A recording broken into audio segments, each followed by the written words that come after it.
I set my suitcase on my sister's porch and held up a Wi-Fi router like a peace offering. My name is Peyton Bell. I'm 31, recently divorced as of March, and I work admin at a small HVAC office on the east side of town. When Lacey opened the door that first night, she was already in running shorts and a bun, eyes bright with a plan. She's 34, my older sister by 3 years, the kind of person who moves with a list in her head. Behind her, Jackson hovered with a beer and a smirk. He's 35, good at standing in a doorway like it's a job. We shook on it in the kitchen next to a stack of mail and a bowl of bruised apples. You cover groceries and internet, Lacey said, tapping the counter, and morning drop-offs. We'll handle the mortgage. It's just a spare room, Jackson added. We're not trying to make money off you. Groceries, internet, drop-offs, I repeated. You two handle the house. We sealed it with the kind of handshake that passes for family law. It was mid-March. The snow had finally melted into grey lines along the curb, and I moved into their extra room with a suitcase, a box of dishes, and the router from my old apartment. The spare room had a futon and a narrow closet that stuck on humid days. I put my dresser against the wall and lined up my shoes under the window. The house is a small 3-bedroom on the east side of town, 15 minutes from their kids' school and 20 minutes from my office off Route 19. Max is 8, starting to get opinions about everything. Vienna is 3, all curls and snack demands. Their bedtime routines lived on dry erase boards taped to the fridge. The laundry machines rattled. The hot water took a full minute to get brave. I set up the internet in my name because we needed it that night and I could get the account approved quickly. The electric bill ended up in my name too. Lacey said they were switching providers and asked if I could just handle it for now. I opened a blue folder and slid the first receipts inside. Router serial number, account numbers, logins, a note about the deposit. The folder was cheap plastic and the colour of an ocean I haven't seen yet. I keep it because paper doesn't forget when people do. Mornings found their rhythm. My alarm went off at 6:10. Oatmeal on the stove, bananas in slices, a search for Max's missing shoe that was always somehow under the couch, Vienna's daycare bag packed with 2 changes of clothes because she's 3. Lacey's early shift starts at 6, so she would back out of the driveway in scrubs or leggings before any of us had a chance to complain. Jackson leaves around 8, after he warms up with a game on his phone. I'd load the kids into my car at 7:35, drop Max at school by 7:55 because his bell rings at 8:05, and then Vienna at daycare by 8:20. I clocked in at my desk at 8:45 on the good days, 9 horn on the ones where socks went missing and cereal exploded. I paid for groceries on Sundays: milk, eggs, ground turkey, apples, jelly, oatmeal, the good kind of cheese when it was on sale. I took pictures of every receipt and tucked them into the blue folder, then wrote the totals on a ledger page. Column for groceries, column for utilities, notes about cash I handed over for last-minute field trips. If it sounded fussy, well, it kept my brain straight. There was no rent. That was the point. In exchange for the mortgage I couldn't afford, I covered the things they could never seem to remember until the fridge was empty or the Wi-Fi glitching during Max's homework. It felt fair. It also felt like holding my breath.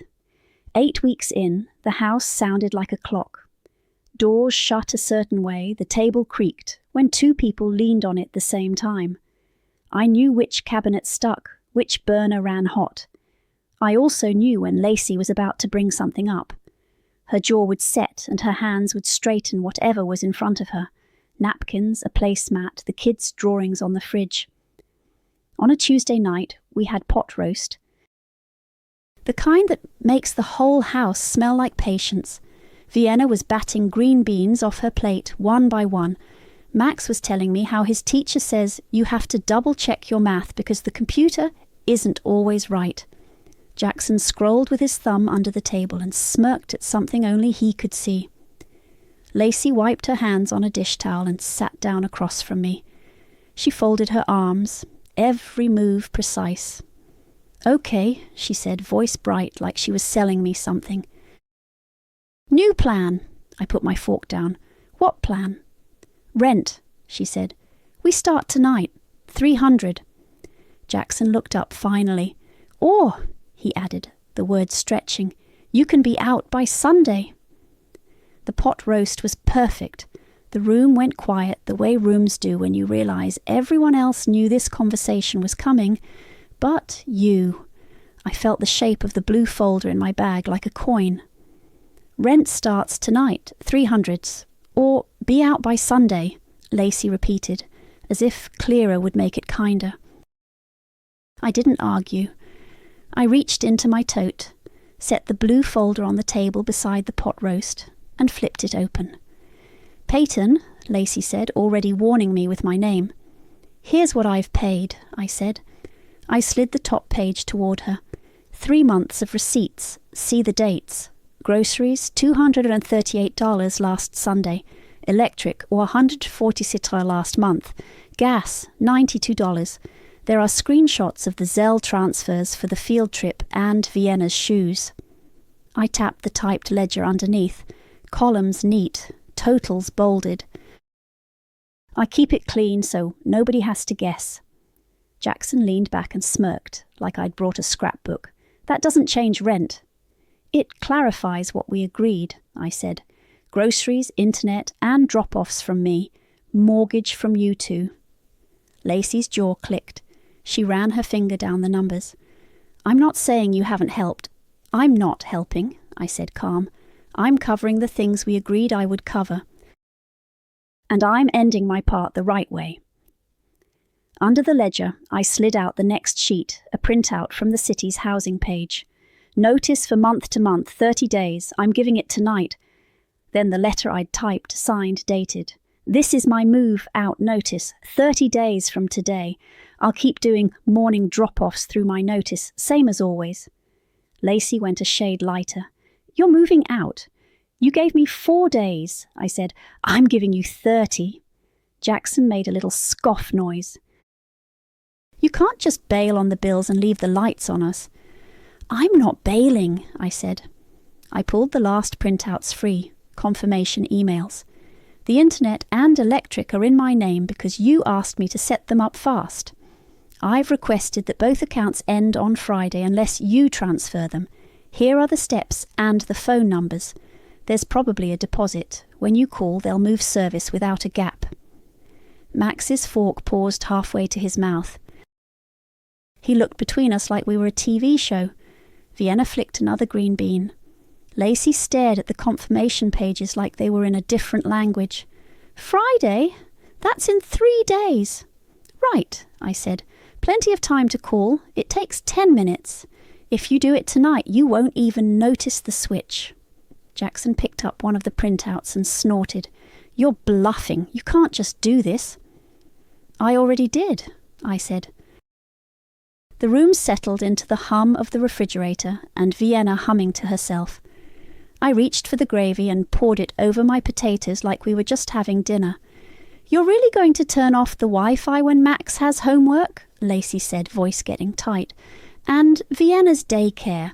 How am I supposed to do mornings if you just—" "I said I'll keep dropping them off through my notice," I said. "I'll be up at 6:10, oatmeal on by 6:20, out the door at 7:35. Nothing changes on that until my last day." Jackson shook his head like I'd told a joke wrong. "You can't give notice like you're a tenant. This is our house." "I'm giving courtesy notice because I live here and I'm not paying rent," I said, keeping my voice level. "I'm ending accounts that are in my name because I'm not going to keep paying for a house I don't own. Both things are normal." Lacey flipped back to the ledger. "What even is this number?" She pointed to a total. "Totals through today," I said. "Groceries, internet, electric, gas, notes on the field trip, and the week I had to get diapers on the way home because we were out. The blue folder holds everything so we don't have to argue about memory." She pressed her lips together. "You could have just said you wanted to move out. You said, rent tonight or be out by Sunday, I said. I heard you. Max cleared his throat. Can I still use the Wi-Fi for my math now? Tonight it's fine, I said to him. I don't turn anything off until Friday. Lacey pushed her chair back. The legs scraped. So that's it. You just, drop a packet and call it a day? I'm ending my part the right way, I repeated. I'll keep doing the kids' mornings. If you want help beyond that, ask. But no more ambushes. Jackson snapped the folder shut, like that would erase it. You're not serious. You can't just do this. I stood, stacked my plate and fork, and carried them to the sink. The hot water took a minute to get brave, same as always. I rinsed my plate clean, set it to dry, and wiped the counter where the gravy had splashed. I already did, I said again, mostly to the dish towel. Then I left the blue folder on the table where they could see the dates and the math, and I went down the hall to my room to start a list of boxes. The house went tight overnight. Even the chairs sounded careful when we pulled them back from the table. I made oatmeal, sliced bananas, found Max's shoe under the couch on the first try, because silence makes you efficient. Lacey's car was gone before my alarm, early shift. Jackson drifted through at 8, phone in hand. At 7:35 I buckled them in like always. Max climbed into the back seat with his backpack and a sigh too big for an 8-year-old. Vienna asked for a snack, even though breakfast had just happened. The roads were damp from a sprinkle that didn't commit. School drop-off at 7:55, daycare by 8:20, my office by 8:45. The clock didn't ask questions. My phone buzzed at a red light between stops. Family group chat ping-pong, then Lacey directly, "You're bailing on us after everything we've done." A minute later, Mum, "Can you two please not do this?" I took a photo at my desk, just the ledger page with totals, dates, the headings clear, and sent it to Nadine privately. "This is what I've covered. I gave a 30-day notice last night. 3 dots, then Mom. I hate this," which wasn't a side, which was exactly her. At lunch, Miles leaned on my cubicle wall with a granola bar. "You look like you're doing math you don't like." "I need boxes," I said, "and probably a truck, eventually." "I've got a truck," he said, "and I owe you for covering that Friday when my kid was sick. You just say when." "I'm not moving for a few weeks," I said. "I gave notice, but I'm looking." "Something small like can't turn around without bumping into the sink," he said.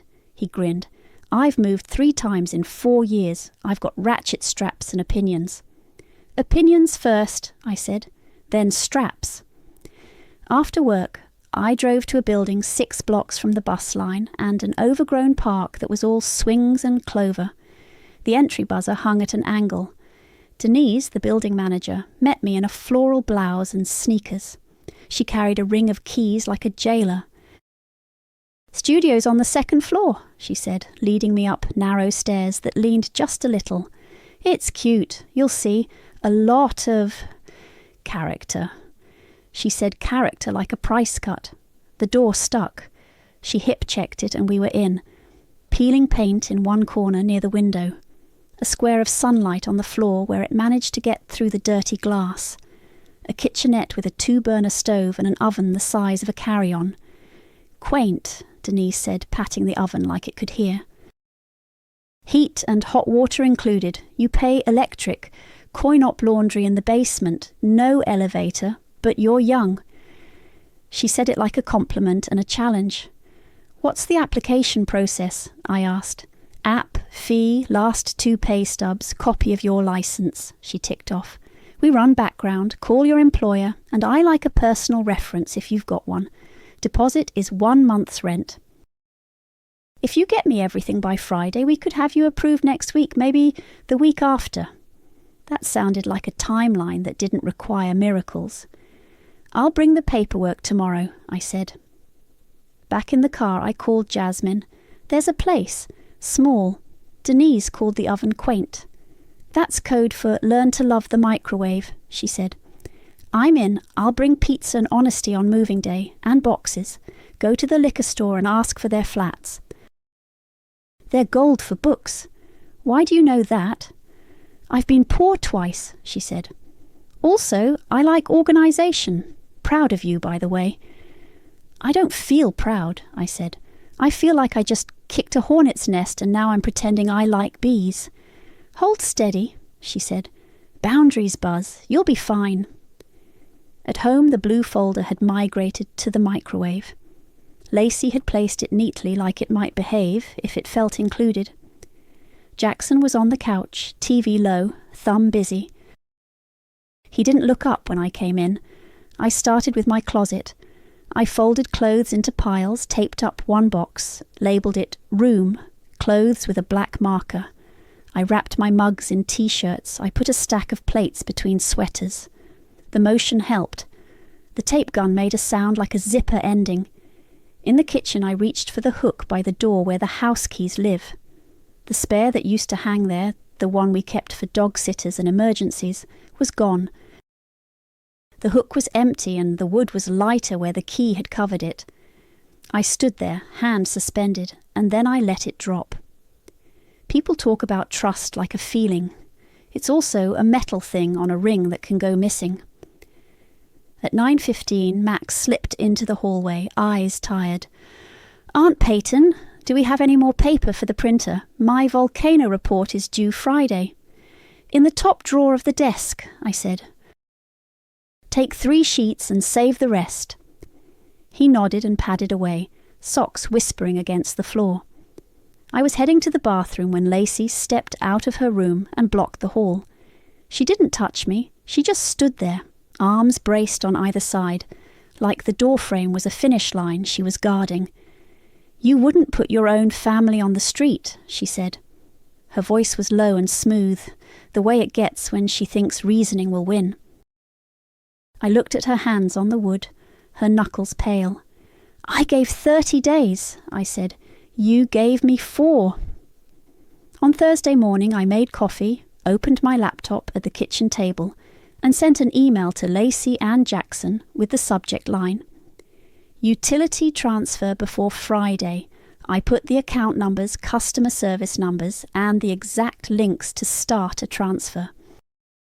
I even wrote out the part where you have to select Move Service instead of New Service, so they wouldn't get jammed in a phone tree. I printed a copy and taped it to the side of the fridge with blue painter's tape, because that's what we had. No reply. At lunch, I forwarded the same email from my desk, added, It takes 10 minutes. If you do it by tonight, nothing will lapse. The provider portal still showed my name as primary, and the disconnect date as Friday. No transfer pending. Thursday night, they were polite in that brittle way that makes forks sound louder. Lacey washed dishes with the faucet running full blast. Jackson kept the TV on sports with the volume just low enough to be irritating. I packed more boxes. I reminded myself that I had put the steps in their hands twice. At 11:47 p.m, I logged in one last time to check. The ISP chat agent told me the disconnect order was set for 12:01 a.m. Friday. If the receiving party calls, we can do a quick transfer, she typed. Otherwise, the account will close. I screenshot the chat and emailed it with a line. Last reminder. At 12:02 a.m., the modem's blinking went flat. The little world light died. In the living room, the TV flickered to a black box complaining about no network. 10 minutes later, Max stumbled down the hall, hair wild, face blotchy. My report, he said. It says offline. I finished 3 paragraphs and it just... They're gone. His voice pitched up at the end, and he did that hiccup breath kids do when they're trying not to cry. It's late, buddy, I said, crouching to his level. Did you have it open in Google Docs? He nodded hard. Dad said I could finish it tonight because I forgot the rubric at school and he didn't want me to get in trouble. From the couch, Jackson stood, remote in his hand like it might solve something. What did you do? He snapped at me. Turn it off to make a point. I told you all day it would shut off at midnight, I said. I kept my voice even. I left the links. If you start the transfer, they can move it tonight. We're not paying twice, he said. I'm not giving them another deposit when you already have one. That's what I've been doing, I said. Lacey came in from the hallway in an oversized t-shirt, eyes tired. She put a hand on Max's head. It's okay, she said to him. We'll fix it. Go get your Chromebook. We'll try to see if it's saved.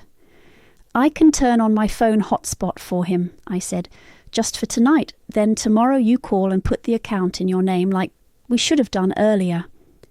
Jackson made a sound like a scoff, and a laugh had a messy baby. Don't act like you're doing us a favour.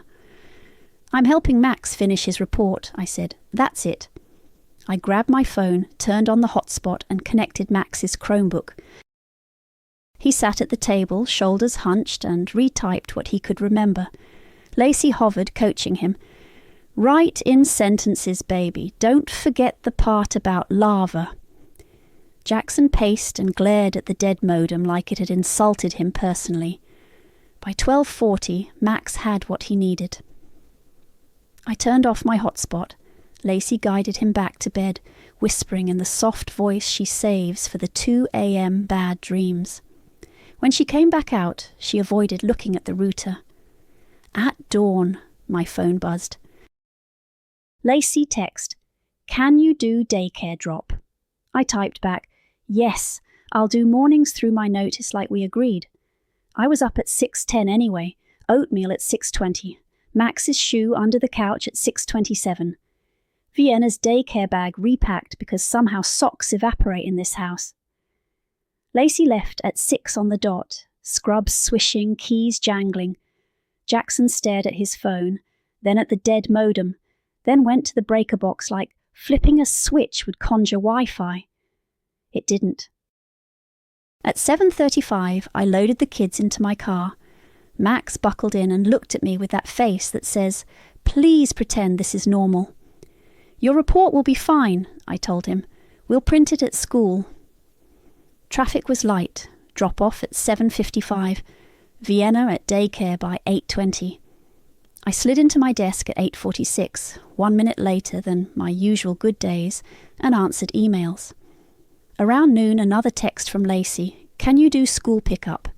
Jackson's tire blew. I'm stuck charting late.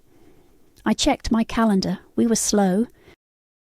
I walked down the hall and asked my boss if I could leave at 2:30 and make up the hour tomorrow. He said yes before I finished the sentence. At 2:25, I parked in the school lot. The pickup line snaked like it always does, a parade of minivans and half-empty coffee cups. I rolled down my window to breathe something that wasn't recycled. Lacey's car pulled in 3 rows back. She got out and walked up the line, fast and clipped, hair pulled back so tight it made her forehead shiny. She leaned into my open window close enough that I could smell her hand soap. You really think you're going to walk out and leave us with nothing? She said, voice low enough that only I could hear.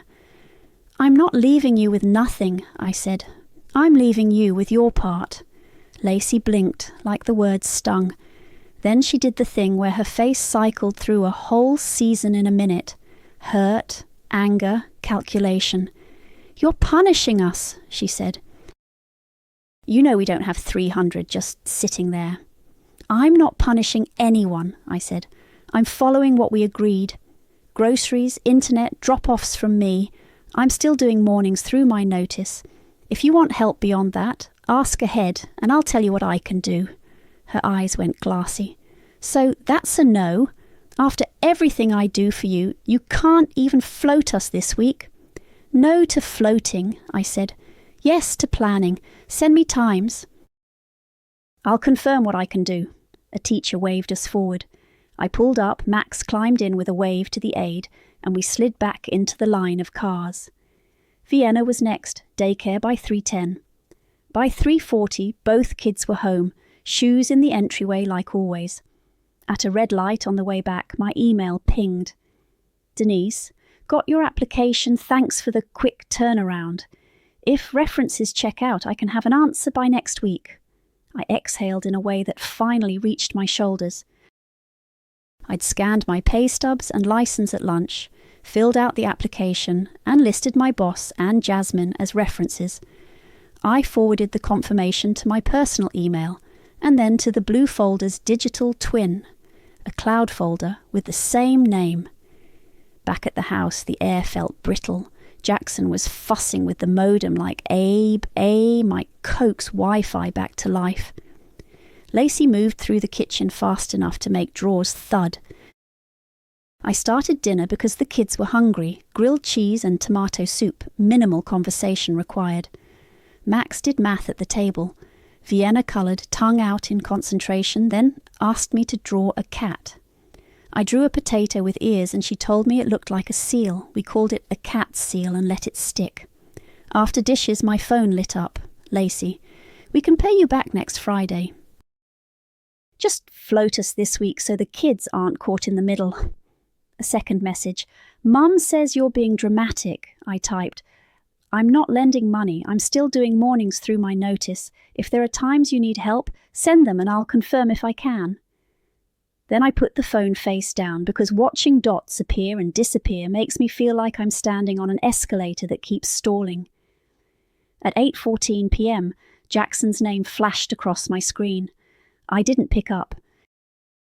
The voicemail landed a minute later, his voice low and mean in that way that pretends to be calm. You don't make the rules here.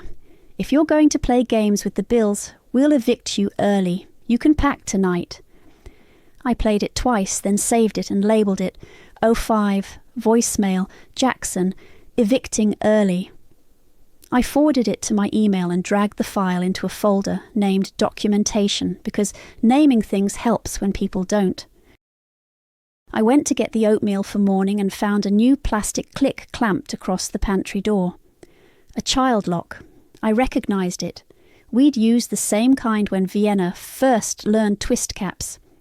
Under it, through the half-inch gap, I could see the staples I'd bought: rice, pasta, peanut butter, the good cereal I snagged on sale.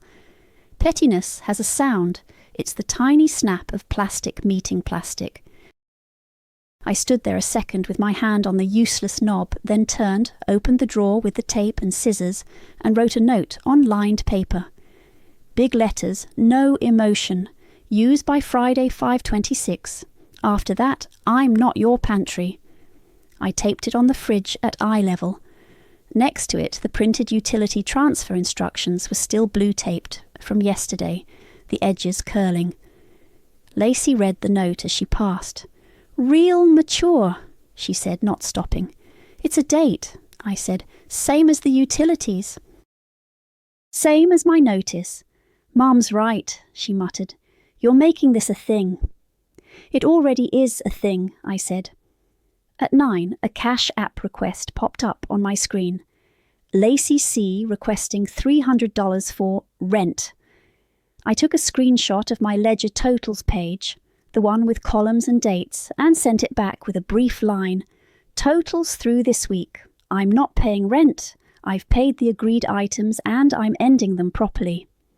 She replied with a thumbs down. Then a paragraph about how selfish I was, how I was abandoning Max and Vienna, how I was choosing paper over people. I didn't answer. Instead, I set an alarm for 6:10, laid out oatmeal and bowls, and packed 2 sets of clothes into Vienna's daycare bag because we have all learned. My phone buzzed again. Mum, can you just apologise, even if you're right? I stared at it until the screen went dark. I sent her the same ledger photo as before, this time with the voicemail file attached. I'm not fighting, I wrote.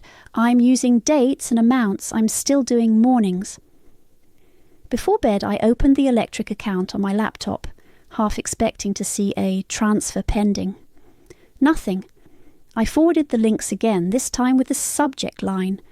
Third reminder, so please transfer to avoid disconnection. Then I shut the laptop and let the house be quiet, without asking it to be kind. Denise called on Tuesday at 10:12 a.m. I was at my desk, headset half on. You're approved, she said cheerful. If you can bring first month and deposit by Friday, we'll hand over keys the same day. Lease starts June 1st. I'll be there after work, I said. I texted Miles, move this Saturday. He replied with 3 bicep emojis and I'll bring the dolly. Jasmine sent, pizza and honesty loaded. Friday, I signed with Denise at a folding table in the lobby because her office chair broke last winter and never came back.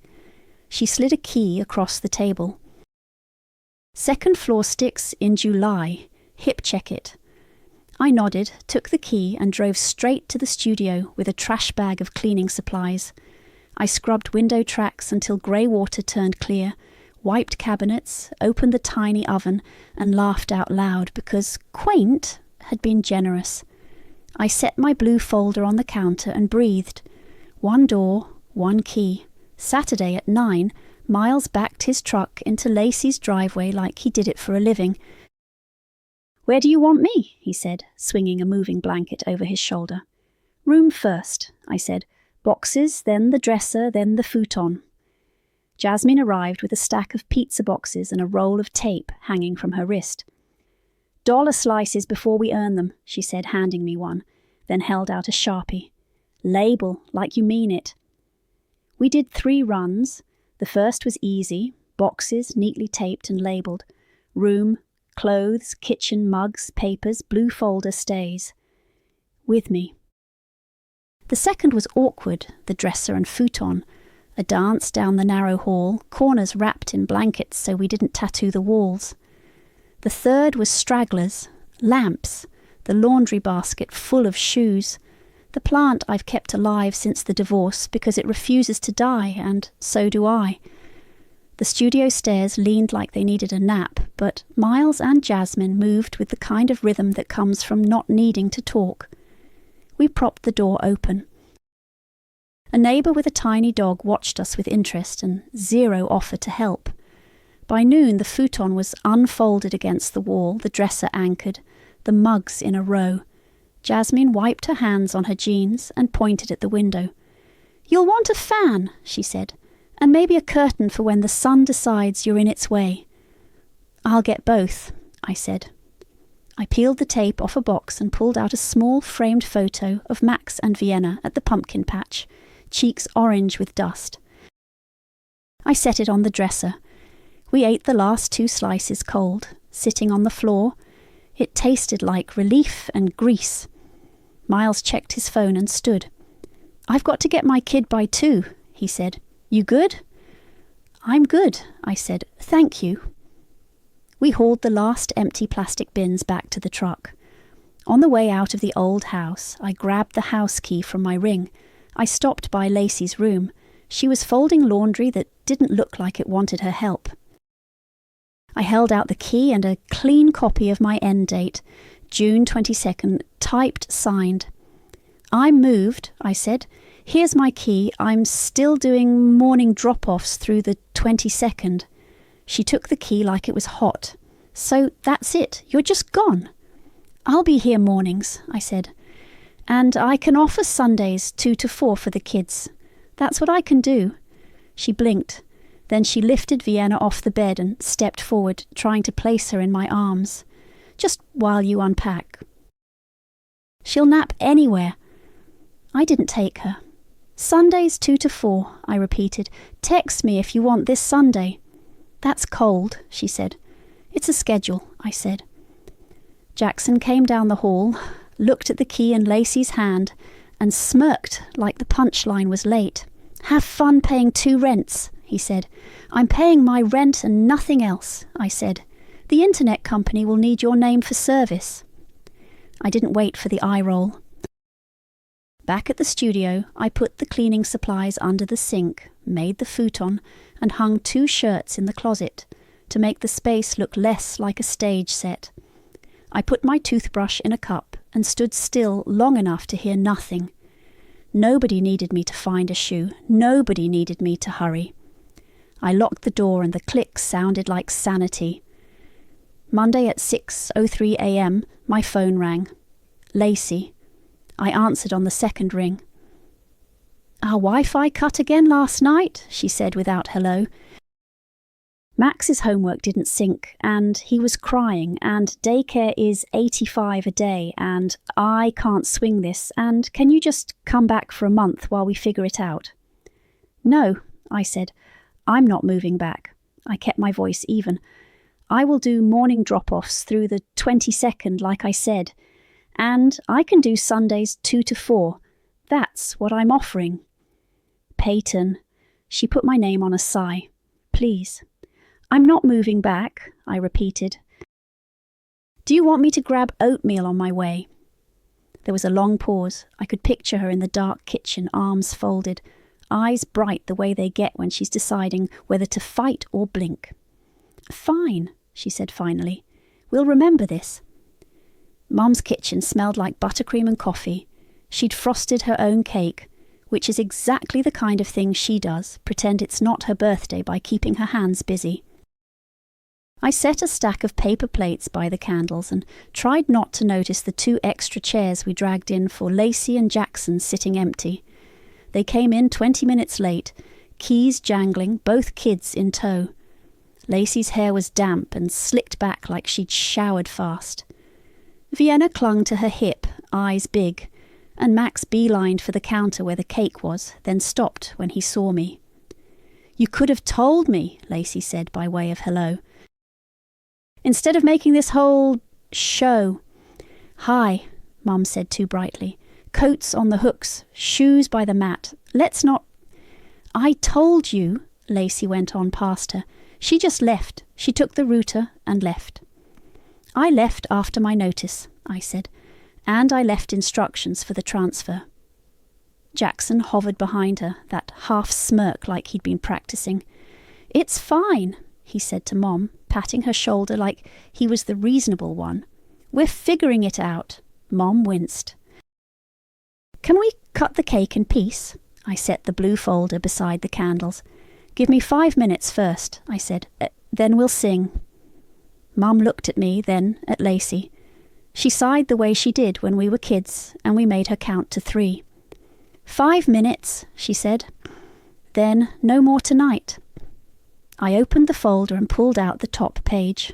"This is my ledger," I said, not raising my voice. "We agreed in March, groceries, internet and morning drop-offs from me. You 2 handle the mortgage.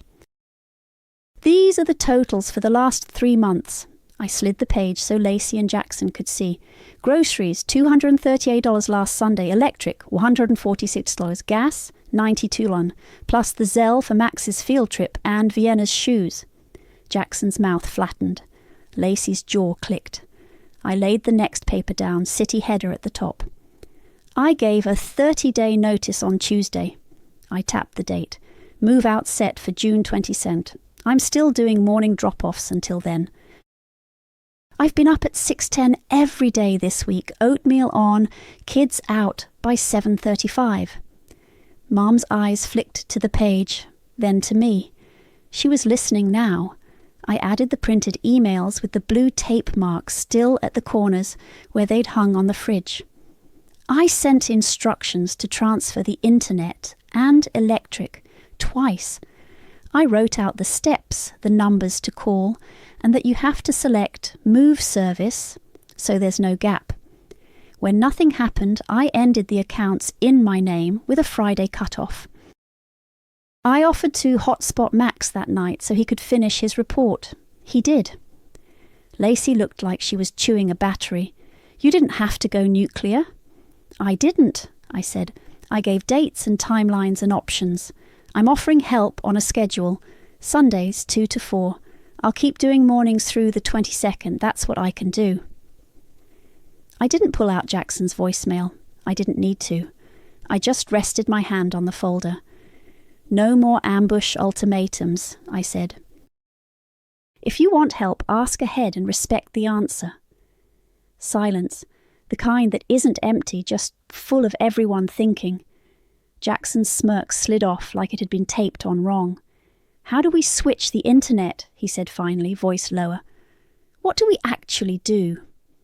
"Call the number on the printout," I said, keeping it practical. "Say you're moving service to your address. They'll ask for your info and run a soft check. Sometimes there's a deposit.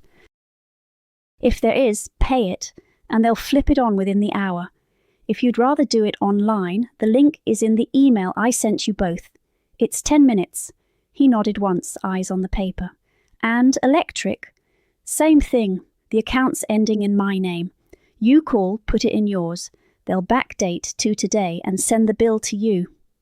Lacey's face folded. Not a full-on cry, just the break that happens when there's no argument left that doesn't make you look petty. She looked at Mom, like maybe she'd rescue her. Mom rubbed her temple and looked tired of all of us. I don't like any of this, she said, but I like paper. Paper is helpful. Vienna tugged Lacey's sleeve. Can I have cake now? She whispered. Yes, Mom said, relief snapping in. Cake! We're doing cake. We lit the candles. Mom closed her eyes and made a wish I didn't ask about. We sang. Vienna clapped off beat. Wax dripped on the frosting and Max tried to catch it with a finger like it was part of the design. While Mom cut slices, Max sidled up to me. Can we come see your new place on Sunday? He asked, voice pitched low like it was a secret. 2 to 4, I said, like we said. I'll make grilled cheese. Can I bring my volcano report? He said. I want to show you the new part I added. Absolutely, I said. Across the island, Lacey watched us, jaw working, then nodded just once. Sunday, she said, like she was testing the word. 2 to 4. Text me first, I said, so I can plan. Fine, she said. The edge in her voice dulled a fraction. Jackson took a bite of cake, swallowed, and pulled out his phone. What's the number again? He asked. I slid the printout back to him and pointed. Right there, I said. Pick move service. Don't let them sell you a bundle unless you want cable. He huffed a laugh despite himself. Mom exhaled like she'd been vacuum-packed. Vienna smeared frosting on her nose and shrieked when Max dabbed his to match. It felt almost normal in the way new arrangements try on the word. I closed the blue folder and set it by my purse. Boundaries had a shape and a colour now. I didn't gloat, I didn't apologise, I just took my slice of cake and let the room be what it was with the papers in the middle of it. Sundays found their shape fast. At 1:58 my buzzer would rattle, and by 2:01 there'd be small shoes in my doorway. I learned to have grilled cheese ready, 2 slices each, cut diagonally because triangles taste better, crayons in a shoebox, and my phone charged so Max could borrow my hotspot for whatever the school threw into Google Classroom over the weekend. Vienna would conk out on my futon halfway through a picture book, cheek on my thigh, the room going quiet in that deep, forgiving way naps make. The first Sunday, Lacey did drop-off like a business transaction, hair in a braid, keys tight in her fist. 2 to 4, she said, and looked at her watch like the minutes might misbehave. I'll be back at 4. Okay, I said. Max slipped past her and put his volcano report on my counter like it was a centerpiece. Vienna pointed at the window. Bird, she said, proud of the one-word world she lives in. Lacey lingered a second in the hall, then left without the speech I could see forming. By the second Sunday, she texted at 1:30, running 5 late. Traffic, I replied. 2:05 is fine. At 2:07, she was there, sheepish, Vienna's hair lopsided from a car seat battle. Sorry, she said, Jackson grabbed the wrong bag. She didn't add a barb. Progress can be as boring as being only 7 minutes late. At my studio, Max spread out his homework on the rug. We used my hotspots sparingly because my data plan is not a miracle. He showed me the new paragraph about magma versus lava. It's lava when it's outside the volcano, he said, pleased. Magma is inside. Like people, I said. He didn't laugh, but he nodded like it made sense anyway. During the week, mornings carried on until they didn't. I set my alarm, drove across town in the cool part of June, and let myself into a house that had learned my rhythms and now was trying on its own. Oatmeal, bananas, shoe under the couch. I made sure backpacks had what they needed and that Vienna had 2 backups of socks, because socks vanish in that house like witnesses. On the 22nd, I didn't linger after drop-off. I hugged them both a fraction longer at their doors. Lacey texted at 6:01 that morning. "Thanks. Just that," I wrote back. "You're welcome. Sunday's still 2-4. The utilities sorted themselves the way paper and deadlines force things to. The Wi-Fi came back on the same day Jackson called the number. He texted me 2 words I didn't expect. "You were right." I sent back, "Good." I didn't add anything ornamental. Electric took longer. There was a week with fans and windows and Jackson muttering at the breaker like it owed him an apology. Then, on a Tuesday at 11:13, my phone buzzed. Zelle payment received from Jackson C. $92 note. Electric, no emoji, no message. I didn't write thank you, I just moved the screenshot into the Blue Folder's digital twin and went back to logging ductwork orders at my desk. Mom called one night while I was stirring pasta on my 2-burner stove. "I don't like how this all happened," she said, voice softer than her words. "But I like that everybody's calmer." "Paper helps," I said. "Schedules help." "I hung a whiteboard by my phone," she said, like she was telling me a secret. "I put Sunday 2-4 on it." "Good," I said. There was the sound of her sigh through the line, familiar as her living room lamp. Jackson stopped smirking at me, at least to my face. He was suspiciously practical in the school lot one afternoon when I happened to pull in at the same time. "We split pickups now," he said, sticking his hands in his pockets like the concept might bite. "I do Tuesdays and Thursdays. Lacey's got Mondays, Wednesdays, Fridays rotate."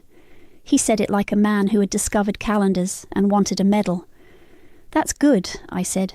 "Kids like knowing who's coming." He nodded, then cleared his throat. "Do you need anything?" The question landed awkwardly between us. "I've got what I need," I said. "Thanks." On a quiet Thursday, Jasmine came by after work. She stood in the doorway with a fan in one hand and a curtain rod in the other. "For when the sun decides it's your enemy," she said. "You're psychic," I said. We installed the rod, hung a cheap panel and opened the window to test the breeze. The little oven whirred like it had opinions. We laughed until the room felt bigger. "Proud of you," she said, handing me a nail and a little brass hook. "For the key." I hammered the hook by the door, careful not to wake Vienna's nap from last Sunday echoing in my head. I slid my single key onto it and let it hang. It looked like an answer. By the time the heat settled into June proper, Sundays were predictable. Max knew where the crayons lived. Vienna knew where the extra blanket was. Lacey got better at asking ahead instead of assuming. Sometimes there was a chilly silence, sometimes she stayed in her car and scrolled, sometimes she came up and sat on my floor, watching her kids be small without making it about anything. Once she said, "Daycare is actually $85 a day." I didn't clock that. I said, "It adds up." We let the math sit between us like the blue folder on Mom's counter. I didn't chase apologies. None arrived, not in the way movies promise, but a normal formed. The utilities stayed on because their names were on the bills. The pantry stayed unlocked or locked on a given day, and it didn't matter because it wasn't my problem anymore. The kids learned that Sundays meant grilled cheese and a nap, and that if they wanted more time, they had to ask and wait for yes.